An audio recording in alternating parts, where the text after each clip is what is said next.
Oke, selamat siang semua. Siang. Baik, terima kasih atas kesempatan yang diberikan kepada saya. Di sini saya akan menjelaskan tentang pembelajaran mikro.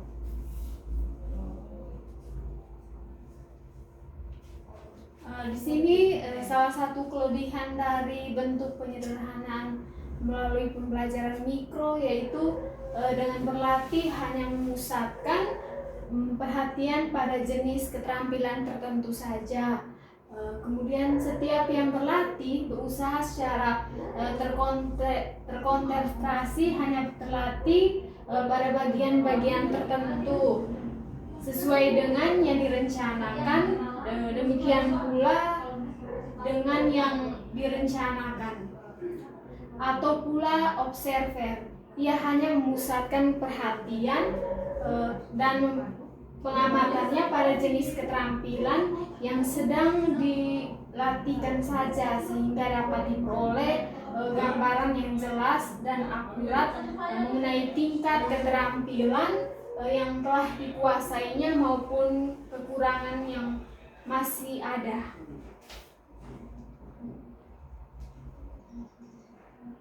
Kemudian di sini ada pembelajaran biasa dan pembelajaran mikro. Di sini dilihat ada perbedaan. Pembelajaran biasanya itu bentuknya besar, kemudian pembelajaran mikro itu terlihat di sini kecil. Mengapa pembelajaran mikro itu kecil? Karena pembelajaran mikro itu disederhanakan. Sesuai dengan sebutannya mikro, yaitu situasi dan kondisi pembelajaran yang disederhanakan atau dirancang itu dalam bentuk kecil atau disederhanakan. Nah, di sini ada tabel nomor pembelajaran biasa dan pembelajaran mikro. Nah, di sini ada perbedaan. Perbedaan yang pertama itu dari pembelajaran biasa, waktu pembelajaran itu 35 sampai dengan 40 menit. Nah, di pembelajaran mikro, di sini kan dijelaskan bahwa disederhanakan bahwa menjadi waktu pembelajaran itu 10 menit sampai dengan 15 menit. Kemudian perbedaan yang kedua itu di pembelajaran biasa jumlah siswanya itu 30 sampai dengan 35 menit. Nah, di pembelajaran mikro jumlah siswanya itu 5 sampai dengan 10 orang siswa saja. Kemudian perbedaan yang ketiga, materi pembelajaran luas dan pembelajaran mikro itu materi pembelajarannya dibatasi. Kemudian perbedaan yang keempat, keterampilan mengajarnya itu terintegrasi, dan di pembelajaran mikro keterampilan mengajarnya terisolasi. Di sini pun ada jenis-jenis keterampilan dasar mengajar yang harus dikuasai oleh guru. Yang pertama itu variasi stimulus atau stimulus variation. Nah, di sini guru harus memiliki keterampilan dalam mengajar di kelas. Dia juga harus memiliki variasi dalam mengajar, sehingga metode atau apa yang dilakukan di kelas itu tidak membuat anak-anak tuh dapat jenuh atau malas dalam belajar. Kemudian ada keterampilan membuka. Nah, di sini keterampilan membuka dalam kelas, yang pertama itu doa atau memberi salam, kemudian absen, memberikan semacam ini pembukaan begitu, menanyakan, guru tuh kan menanyakan bahwa apakah anak-anak tuh sudah makan atau belum, sudah sarapan. Kemudian yang ketiga itu menggunakan bahasa isyarat. Nah, di sini juga penting guru tuh menggunakan bahasa isyarat.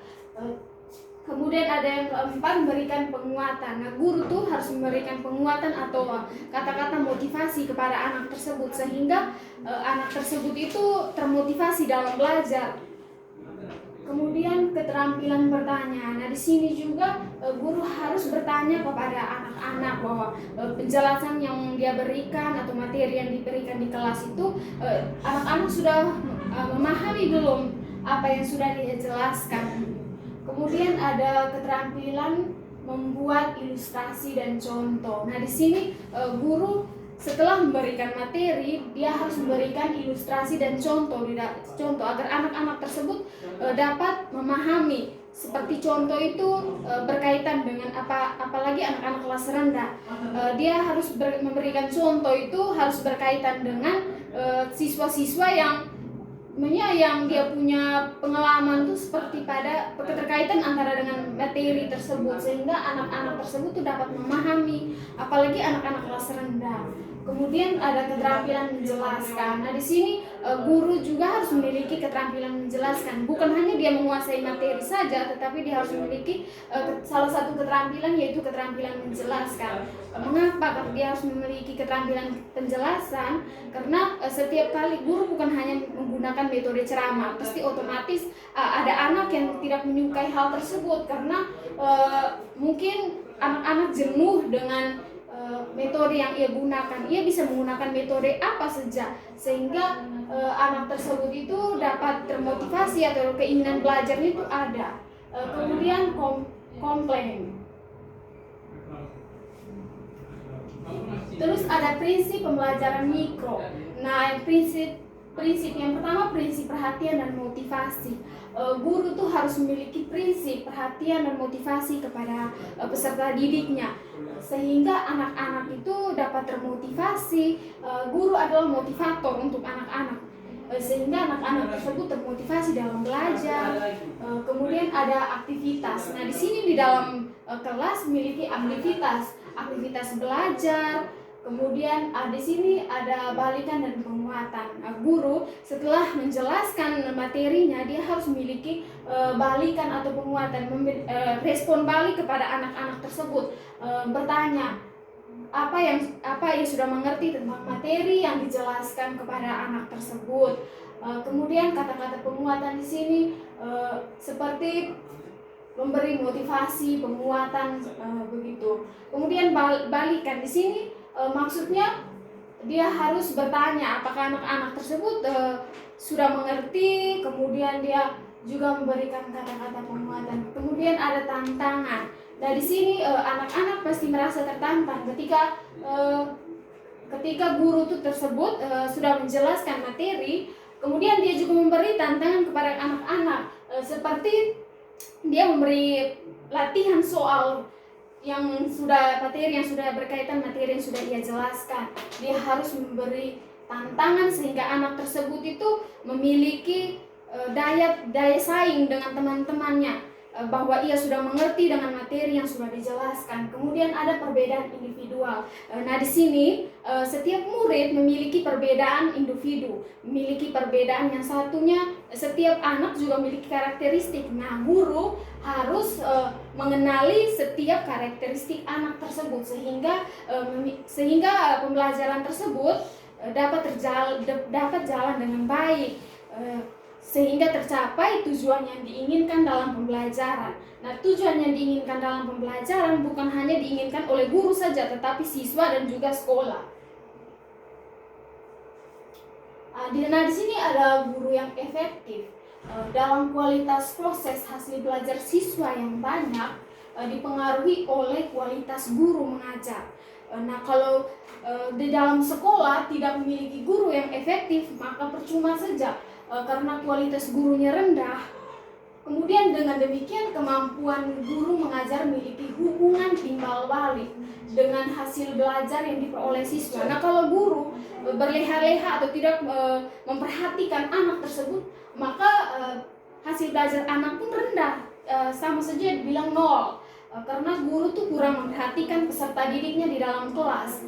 Oleh karena itu, salah satu upaya untuk meningkatkan kualitas proses dan hasil pembelajaran dan pendidikan pada umumnya harus diawali dengan menguatkan mutu guru sebagai tenaga kependidikan. Di sini dalam meningkatkan mutu guru itu seperti memberi pelatihan kepada guru-guru, terlebih pada saat yang masih mahasiswa itu kan dia harus mengikuti program PPL seperti contohnya. Nah, pasti otomatis anak-anak siswa atau guru tuh sudah memiliki potensi sedikit dalam mengenali peserta didiknya. Nah, di sini guru yang efektif. Di sini ada sebelum kita mengetahui guru yang efektif, sebenarnya kita tahu dulu tentang apa artinya belajar. Belajar adalah proses perubahan perilaku. Adapun penafsiran umum perubahan perilaku tersebut meliputi 3 aspek. Ada pula juga belajar itu merupakan suatu proses yang tidak tahu menjadi tahu. Kemudian ada 3 aspek yang meliputi belajar tersebut. Yang pertama itu pengetahuannya. Nah, setelah kita belajar, pasti otomatis kita memiliki pengetahuan yang cukup tentang materi, tentang semua. Kalau kita belajar, kalau kita tidak belajar, berarti pengetahuan kita itu kurang. Kemudian ada sikap. Nah, dalam belajar, pasti orang yang berpendidikan memiliki sikap yang baik. Sikap bukan berarti orang yang tidak memiliki belajar itu tidak memiliki sikap baik, tetapi orang yang belajar itu lebih memahami seperti apa itu sikap yang baik. Kemudian keterampilan. Nah, di sini yang belajar itu juga harus berketerampilan supaya ada hal-hal belajar yang mungkin setiap orang tidak menyukai begitu. Keterampilan itu harus memilikinya. Kemudian maka guru yang efektif adalah yang mampu merubah ketiga aspek yang diharapkan. Nah, guru ini harus merubah ketiga aspek, yaitu pengetahuan, sikap, dan juga keterampilan. Nah, di sini ada pendapat dari Bina Sonjaya dan juga Bert. Yang pertama itu ada pengetahuan berpartisipasi dengan siswa yang membentuk pengetahuannya. Kemudian itu yang kedua membuat makna, dan yang ketiga memberi kejelasan, dan yang keempat itu bersikap kritis, dan yang kelima itu melakukan justifikasi. Nah, sekian penjelasan saya tentang pembelajaran mikro. Saya ucapkan limpah terima kasih.